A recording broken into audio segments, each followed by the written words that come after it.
বাংলাকে তার পুরনো গৌরব ফিরিয়ে দিতে হবে। যখনই গুরুদেব রবীন্দ্রনাথ ঠাকুরের কবিতা শুনি গর্বে মন ভরে ওঠে। গুরুদেব বলেছিলেন, বাংলার মাটি, বাংলার জল, বাংলার বায়ু, বাংলার ফল, পুণ্য হোক হে ভগবান। এরপরই খানিকটা গলা নামিয়ে মোদি বলেন, আমার উচ্চারণ দোষের জন্য ক্ষমা প্রার্থী। রবীন্দ্রনাথের কবিতা আবৃত্তি করে প্রায় এক নিঃশ্বাসেই নিজের বাংলা উচ্চারণের জন্য বাঙালি দর্শকদের কাছে ক্ষমা চেয়ে নিলেন প্রধানমন্ত্রী নরেন্দ্র মোদী। মঙ্গলবার যাদবপুর এবং কলকাতা দক্ষিণের বিজেপি প্রার্থীদের সমর্থনে বারুইপুরের সভা ছিল প্রধানমন্ত্রীর। এই সভাতেই বাংলার কথা বলতে গিয়ে কবিগুরুর প্রসঙ্গ টানেন মোদী। বলেন, বাংলাকে তার পুরনো গৌরব ফিরিয়ে দিতে হবে। যখনই গুরুদেব রবীন্দ্রনাথ ঠাকুরের কবিতা শুনি গর্বে মন ভরে ওঠে। গুরুদেব বলেছিলেন, বাংলার মাটি, বাংলার জল, বাংলার বায়ু, বাংলার ফল, পুণ্য হোক হে ভগবান। এরপরই খানিকটা গলা নামিয়ে মোদী বলেন, আমার উচ্চারণ দোষের জন্য ক্ষমা প্রার্থী। এই লাইনগুলিতে বাংলার মাহাত্ম্যের দর্শন রয়েছে। দুর্ভাগ্য যে সিপিএম এবং তৃণমূলের রাজনীতি বাংলাকে বরবাদ করে দিয়েছে। দল দুটো, তবে দোকান একটাই, আর দোকানের মালপত্রও এক। দুই পার্টি পশ্চিমবঙ্গকে তোলাবাজির সিস্টেম দিয়েছে। খুন ছাড়া বাংলায় কোনো ভোট হয় না। এখানে সন্দেশখালীর মতো ঘটনা ঘটে, আর শাহজাহানকে বাঁচানোর জন্য জঘন্য খেলা হয়। কি বলছেন প্রধানমন্ত্রী নরেন্দ্র মোদী, শোনাব আপনাদের। मोदी जब विकसित भारत बनाने में जुटा है तो वो विकसित बंगाल के बिना संभव नहीं है। बंगाल को फिर वो पुराना गौरव दिलाना जरूरी है। जब ये देश का कल्चर और इकोनॉमिक सेंटर था, बंगाल के बारे में जब भी मैं गुरुदेव रविंद्रनाथ ठाकुर की ये पंक्तियां सुनता हूं, गर्व से भर उठता हूं। गुरुदेव ने कहा था, बांग्लार माटी, बांग्लार जल, बांग्लार वायु, बांग्लार फल, पुण्य होक के पुण्य होक है भगवान। मैं अपने उच्चारण दोष के लिए आपसे क्षमा प्रार्थी रहूंगा, लेकिन आप भी मानेंगे कि इन पंक्तियों में बंगाल की महानता के दर्शन होते हैं। दुर्भाग्य ये कि सीपीएम और टीएमसी की पॉलिटिक्स ने बंगाल को बर्बाद कर दिया है। ये सिर्फ पार्टियां दो है, इनकी दुकान एक ही है, और दुकान में सामान भी एक ही है।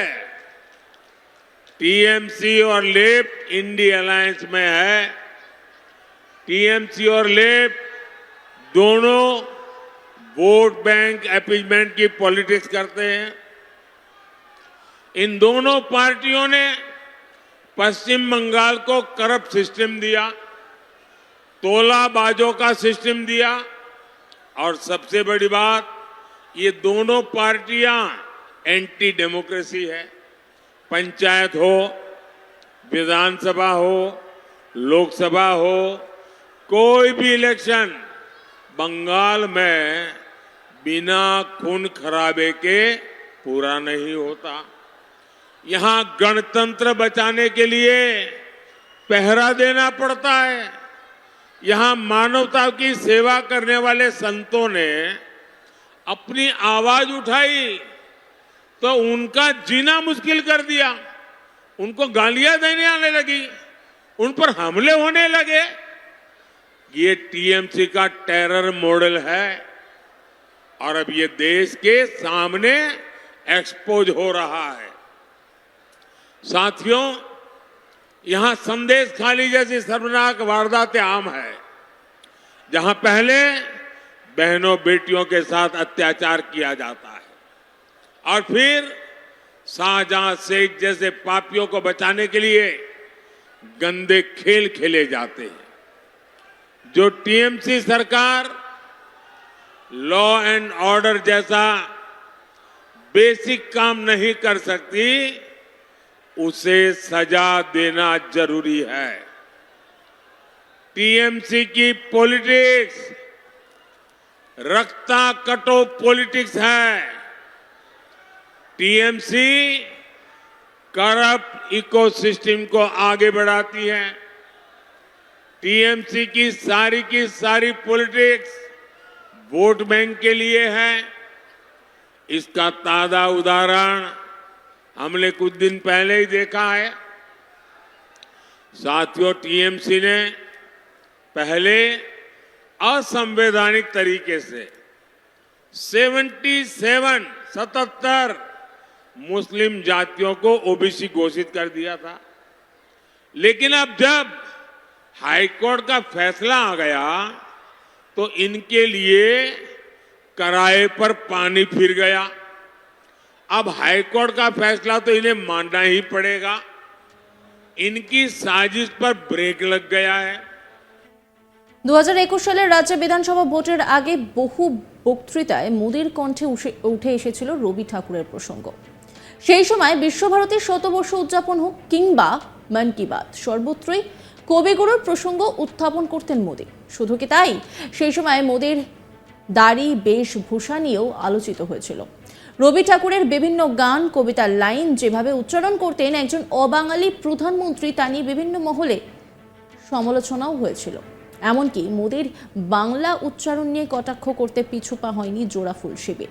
এবার নিজের উচ্চারণের জন্য যেভাবে মোদি প্রকাশ্যে ক্ষমা চাইলেন তা আলাদা নজর কাড়ল বলেই মনে করা হচ্ছে। আবার বাংলার মাটি বাংলার জল রাজ্য সঙ্গীত হিসেবে স্বীকৃতি পেয়েছে। রাজনৈতিক মহলের একাংশের মতে নতুন করে যাতে উচ্চারণ বিভ্রাট নিয়ে কোনো বিতর্ক না হয় তার জন্যই মোদির এহেন ক্ষমা প্রার্থনা।